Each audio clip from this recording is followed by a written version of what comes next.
Hockey is back, and the New York Rangers play their first game Thursday, 7 p.m. against the Buffalo Sabres. So we figured, let's get together, let's preview the season. I'm Lou Orlando, joined by Jack Warner. I covered the team last year with the wonderful Samantha Bohr. Jack was your Islanders beat reporter last year, but he did some Devils. He did a Rangers game against Tampa Bay, but I am so ecstatic to officially welcome Jack into our Rangers family, our Rangers beat reporting crew. There's no one I'd rather cover this team with, and we'll get into everything with the season, but first I want to welcome Jack. Welcome in, man. Lou, I feel so welcome. I feel so excited. I actually got over to a couple of the preseason games at the Garden because I couldn't contain my excitement. I thought if I was around, I might as well go cover, see if there's any stories with young folk on the New York Rangers. But what's your Twitter name? Plug that, because if you check Jack Warner's Twitter, he's got some good content from preseason. Jack_Warner23 for all things Broadway Blue Shirts. But before we get into anything too seriously, were you gonna mention at any point that there was a dress code? At any point? Because I feel devastatingly underdressed. If you want to pull the curtain back, I've got places to be after this. I've got to do a Ram roundup. I've got to talk to Fordham football head coach Joe Conlon. You're important. That's the difference. And this is also, it's funny because we're flipping the switch. When we go to Rangers games, you dress up. You wear a tie. I really just do this to Rangers games. You go all out and you do a tie. So I figured, let me put the shoe on the other foot for at least the preview show. It's fun being able to walk around and be kind of dressed to the nines. Sure. You've been lending me ties actually for the first. You don't know how to tie.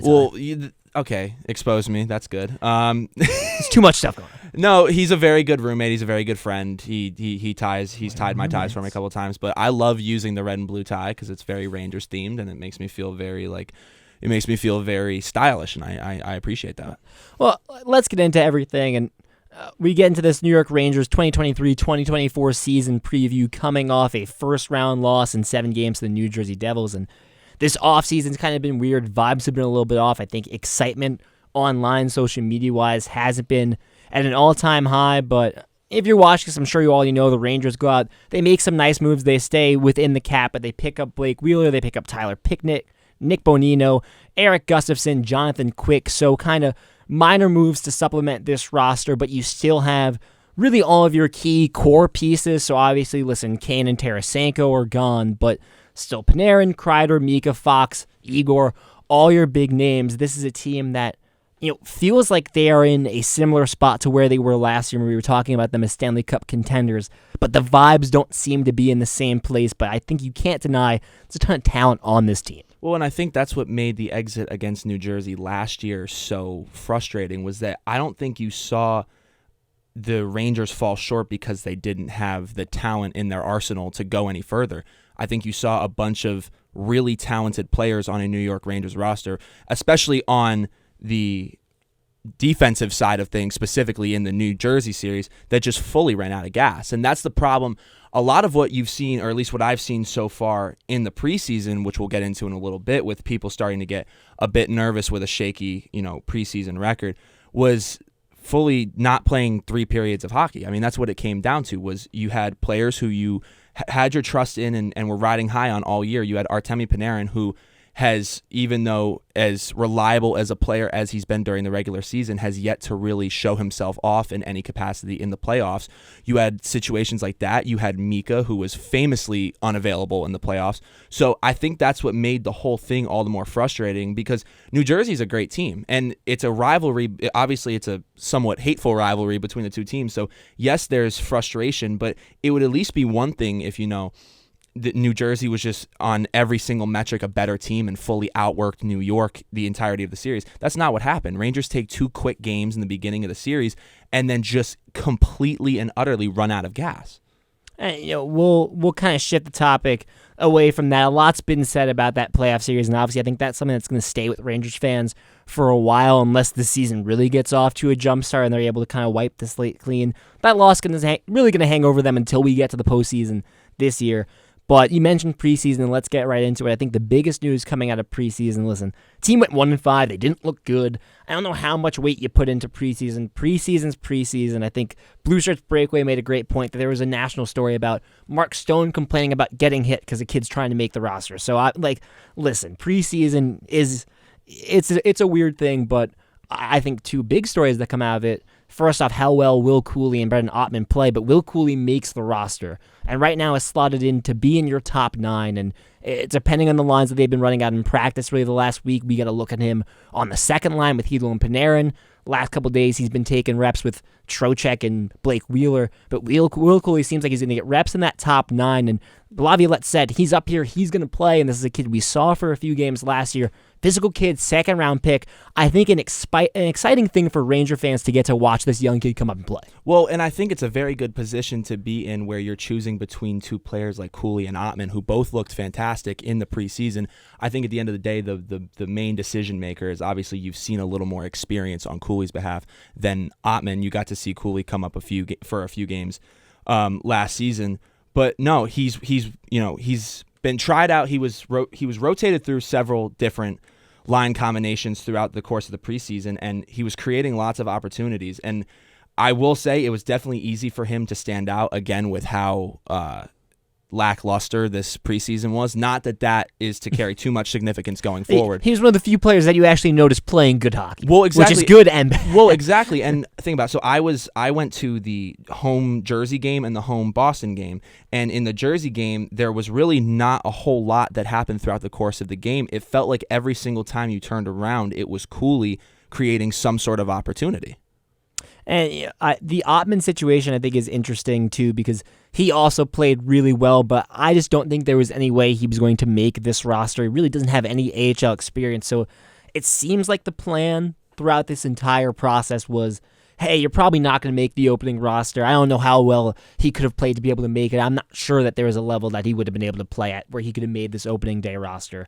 They're going to get him some reps in the AHL, have him play, right, against pro players, former pro players, guys that aren't in the NHL, but still a step up from the level of hockey that he's been playing.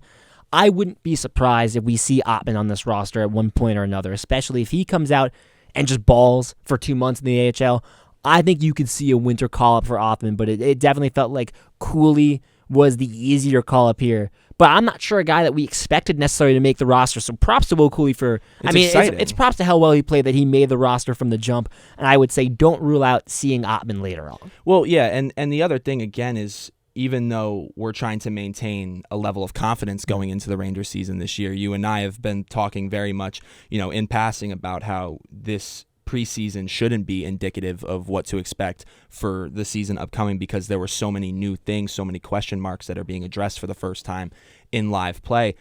They are still heading into this regular season with some question marks and new leadership. There's a lot of things that are going to need to be felt out in the first, couple weeks to month of the season. So I also think the amount of, I guess you could say, uncertainties or question marks that currently surround the Rangers at this point also sort of aims towards possibly seeing Ottman get a call up towards, like you said, towards the winter.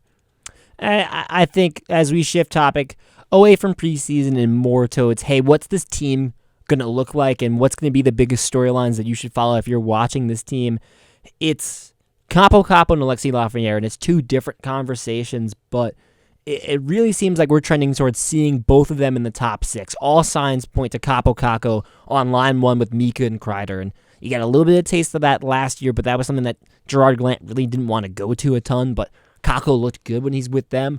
The bigger question mark, I think, is how does Lafreniere get used? Because he's been reluctant throughout his career to play on his offhand on the right side, but if he wants to play in the top 6, that's probably what he's going to have to do, right? Kreider likes to play on the left wing. Panarin likes to play on the left wing. Neither of them like to play on the right side. So Lafreniere, if he wants to get top 6 minutes, is going to have to learn how to play on the right side. He did that in preseason, and he didn't look great. And ever since the last preseason game, we've seen him on the third line, and we've seen Cuylle go up to the second line, and we've seen Lafreniere, especially the last few days, take reps on that second line. I'm excited for them to get top 6 minutes. I feel like, especially with Kane and Tarasenko leaving like that, kind of force the Rangers into, hey, we have to play these kids a little bit.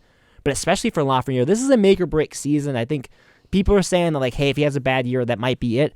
And I don't think that they're far off. So this really is a prove-it season for Lafreniere, and the spotlight's going to be on him really this whole year. Well, yeah, and he's for this season, everyone knew going into this season that he was going to play with an immense amount of pressure, on his shoulders. But the other thing that's very interesting is the man who we were just talking about in Will Cuylle. you never know if that's somebody who could possibly end up dethroning Lafreniere in the top 9. So no, I think that after what you've seen in this preseason, it's hard to have a surplus of confidence in Alexis Lafreniere. It was not a fun. He finished with a -4 plus minus, so definitely not a productive preseason. But I also don't know if you're necessarily at the point yet where his current position is too much in question. Yeah, it's going to be tough because I think, one of the things that's always been, come up in the conversation of Lafreniere and whether or not he's a bust is that Rangers fans take Lafreniere's playing time and his lack of time in the power play, and you compare it to Stützle and all the other guys that were in his draft class, and you go, well, it's not comparable. He didn't get put into a bad situation, right? The Rangers kind of lucked into that first-round pick where it's like no one expected them to get that pick, and then they were in a far better situation than everyone else that was in the top 5, top 10.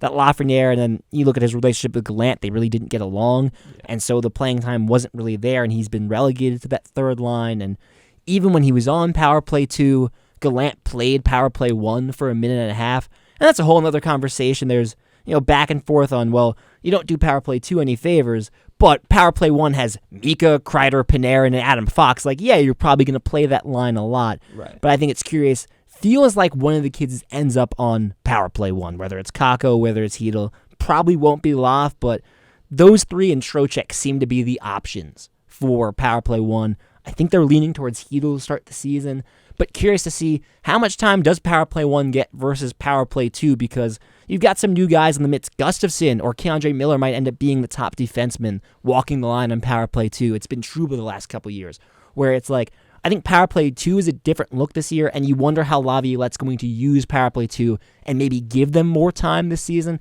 I don't know. I'm not really sure how that's going to work out, but I think that's something to look at.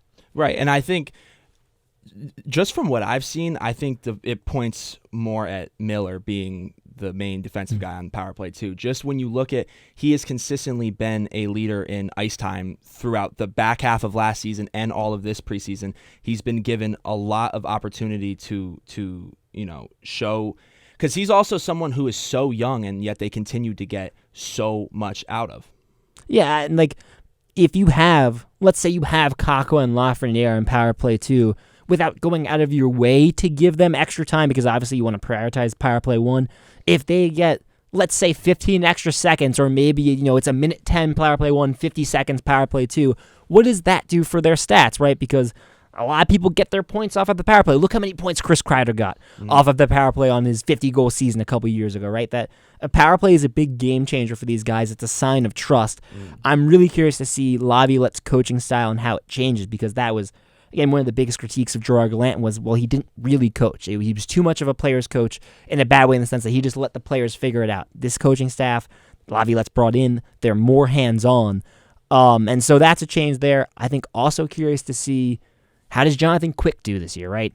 Really bad preseason, had a tough year last year, 6 years now removed from his prime, but had some solid seasons, can be a backup, but I'm thinking that this is probably a drop-off from Yaroslav Halak. Well, I think it's a drop-off, but the other thing that's making me incredibly nervous is right when the move for Jonathan Quick was made, the rationale for it that was used a lot, I feel like I heard more was great mentor piece for Igor. It was never solid backup goalie, reliable backup goalie that'll keep you in games when your goalie 1 is on the bench. It was always great mentor for Igor, great older guy to have around, even to keep Igor grounded, just to have a reliable guy behind him.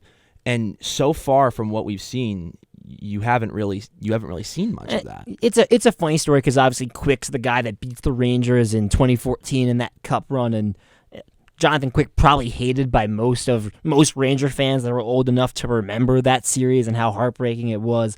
I think it'd be kind of cool if he comes in and he's this great backup goalie.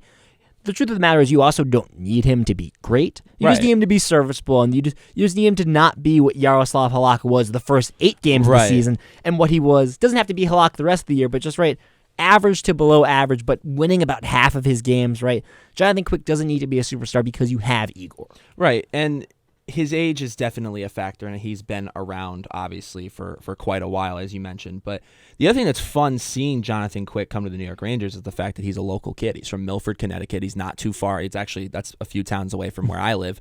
And, there's been a lot of fun stories surrounding him about, he let his kids help design his helmet, and that they put the hey on his on the back of his helmet. So there's definitely fun, exciting things. There's feel-good stories. But again, I really do hope that whatever was seen in him to make the decision to bring him onto the club is reflected on the ice, because from what we saw, obviously, I think most people would be justified to be quite nervous after what they saw in the preseason. We're bouncing around a little bit. I do want to give you one thing. I kind of want to veer into a little bit of more feel stuff, right? We've given you storylines that you should look out for. Obviously, you're watching Loft. You're seeing how Quick does. You're seeing how the coaching changes go with Peter Laviolette. The way this team is constructed right now, one thing I want to highlight, and I do kind of want to get how you feel about it. When you think back to last year, I think one of the biggest complaints about the Rangers, they had no identity. It was weird. They got on Tarasenko, and then they get into a groove, but then you're kind of tanking. You're doing this weird thing where you're in the salary crunch to try and get Kane, and just all those things threw them off, and then it really felt like the four lines didn't have any identity. As you look at the practice lines we've seen the last couple of days, I look at this third line of Blake Wheeler, Vincent Trocheck, and Will Cuylle. And I think that's the third line you're going to see in Buffalo on Thursday.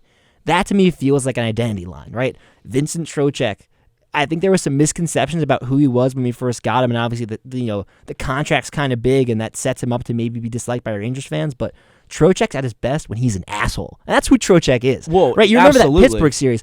Blake Wheeler's a tough guy, right? Blake Wheeler's a guy that can dish it out, and Will Cuylle, in the few games we saw of him last year, tough kid. That's a tough line. That feels like an identity line. You can maybe make the case that, hey, how much offense are you getting from that line? Is there a pure goal scorer? I mean, Blake Wheeler's coming off a 50-point season, but I just think that that's a line that's going to be tough. They're going to generate chances. And I look at last year, the only identity line the Rangers might have had was the fourth line, but that's how it's supposed to be in hockey. Your fourth line's supposed to be scrappy and have an identity. To have the third line kind of be like that too, behind your top six that has like Kreider and Mika and Panarin and the kids and all that stuff, like I'm excited to see what that third line can do, because I think that can really draw some praise from Rangers fans. I think they're going to be a really fun line to watch. I think identity line is a great way to put it. I think they're going to be tough as nails.